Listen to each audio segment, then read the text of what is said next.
นี่เฮี้ยงคอยไปเพื่อตามคอยลูกทงหาคอยหาดินได้หาป่าทุกคนอยู่ปวดได้บวกมาเพื่อกินยาแมงยาเล็กทุกหน่อยเพื่อนี่เฮี้ยงคอยประมาณหกโมงแรงเพื่อเห็นแล้วกินแรงเขามีหินที่จำดังมีกำมาปลูกหมูหัวในทุ่งทางทอในใจดังๆกำลังดังไม่ปล่อยใจต้นยางหอมอยากหาจะบอกกับปล่อยเผาไปเอาหาผู้ช่วยให้ฝากให้คอยเบื่อหัวเลือดป้าเลือดหาป้ามาเถอะหัวป้าบ่อยู่บ้านเขาผู้ช่วยเอาไปฝากป้าไปไปหน้าเลยไว้ดาวหัวถ้ากับลูกเกิดยางไว้ต้องแก่หัวลูกยางไม่หาเบื่อให้บอกกินยืนมาเอากินกินรถจักรเจ้าข้าวถ้าหัวเลยมาหอดทำผู้ชมน้ำเมาอย่าหมดพวกกูเอาไปฝากป้าไปไปหน้าเลยไว้ดาวหัวถ้ากับลูกเกิดยางไว้ลูกแก่หัวลูกยางไม่หาเบื่อให้บอกกินยืนมาเอากินกินรถจักรเจ้าข้าวถ้าหัวเลยมาหอดทำผู้ชมน้ำเมาอย่าหมดพวก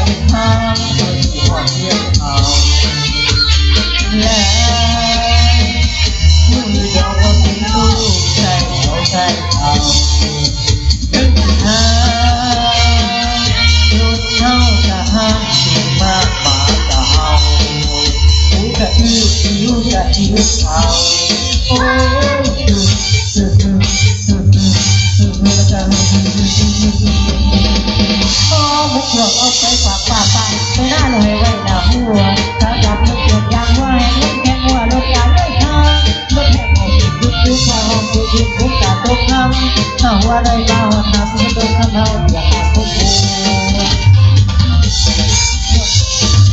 ถ้าไปหน้าเลยไว้ดาวหัวถ้าจับลูกเกิดยางไว้ลูกแข็งหัวลูกยางไม่ทางลูกแข็งหัวยุบยุบพอห้องยุบยุบยุบตาตกคำถ้าหัวได้มาหัวทำมันตกคำเราอย่าขาดพวกกู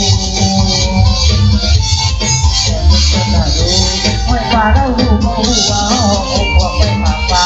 ไม่ป่าเราหูโมหูว่าโอ้พวกไม่ป่าป่า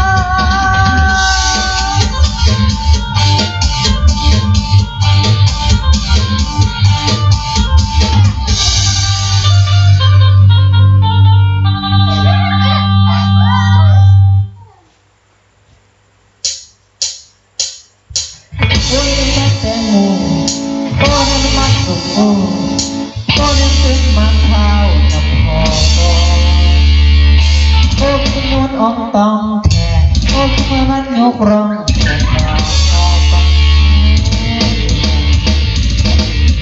โอ้ยมันใหญ่เอาหายแท้โอ้ยแล้วอยากได้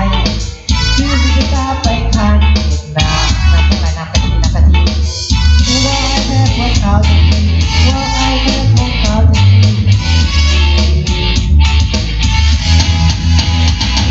เขาทั้งยาวทั้งยาวลูกผู้ใดมาถึงใจแค่น้องอันนั้นมันของแค่บอกอยาก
โอ้ยมักสุกโอ้